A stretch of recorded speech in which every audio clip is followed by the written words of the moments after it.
রাসূল সারা জীবন একজন মহিলার জন্য কেঁদেছেন, কি নাম? কি নাম?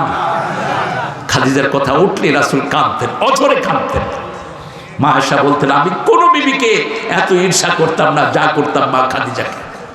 একটা ছাগল জবাই করলেও ছাগলের গোশত নিয়ে রাসূল মদিনার রাস্তায় রাস্তায় হাঁটতেন। খাদিজার কোনো বান্ধবী পাওয়া যায় নাকি? খাদিজার কোনো আত্মীয় স্বজন পাওয়া যায় নাকি? প্রথম বিবি, এটা আল্লাহর রহমত, ঠিক না ঠিক?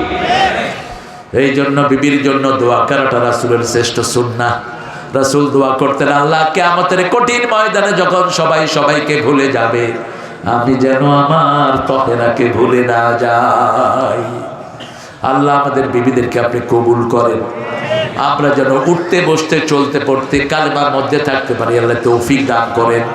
বাচ্চাদেরকে হেফাজতে রাখবো, বাচ্চাদেরকে নামাজি বানাবো, আল্লাহ কবুল করেন।